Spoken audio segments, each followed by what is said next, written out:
আসসালামু আলাইকুম ও রহমতুল্লাহি ওবরকাতুহ। সম্মানিত দর্শকবৃন্দ, আজকে আমি আপনাদের সামনে আবারও একটি গুরুত্বপূর্ণ বিষয় নিয়ে আসলাম। সেটা হচ্ছে গোসলের ফরজ বিষয়ে। গোসলের ফরজ বিষয়ে আমাদের অনেক ভাইয়েরই ধারণা নেই। গোসলের ফরজ কাকে বলে এবং কিভাবে আদায় করতে হয়, এই বিষয়টি আপনাদের মাঝে আমি তুলে ধরার চেষ্টা করব ইনশাল্লাহ। তো আমাদের আশেপাশে যে সমস্ত ভাই আছেন, ভাইদেরকে যদি বলা হয় যে ভাই গোসলের ফরজ কয়টি, তাহলে অনেক ভাইয়েরা উত্তর দিয়ে থাকেন গোসলের ফরজ 5টি, 6টি, কেউ কেউ বলে আরও বেশি। তো আসলেই গোসলের ফরজ কয়টি? গোসলের ফরজ হচ্ছে প্রত্যেক মুসলমান ভাইকে জানা দরকার। গোসলের ফরজ হচ্ছে মাত্র 3টি।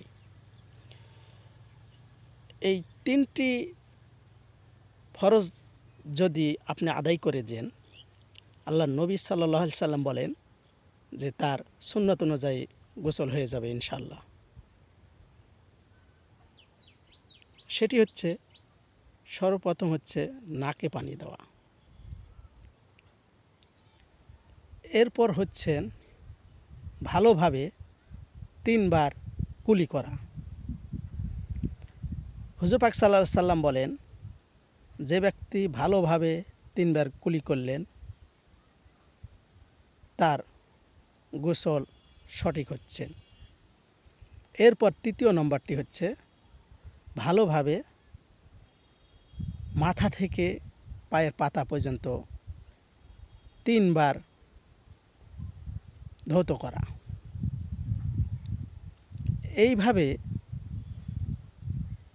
নবীর সুন্নাহ অনুযায়ী গোসল যদি আমরা করে থাকি, ইনশাল্লাহ তাআলা অবশ্যই আমরা গোসলের মাধ্যমেও আমরা সুন্নত আদায় হয়ে যাবে ইনশাল্লাহ, এবং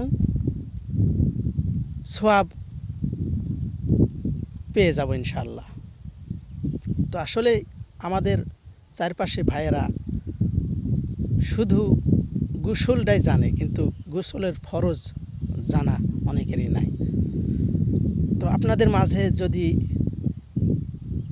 এই বিষয়টি কিছুটা হলেও যদি ভালো লেগে থাকে, তাহলে অবশ্যই চ্যানেলটিকে সাবস্ক্রাইব করবেন এবং শেয়ার ফলো করে অন্যদের মাঝেও পৌঁছে দিবেন ইনশাআল্লাহ তাআলা।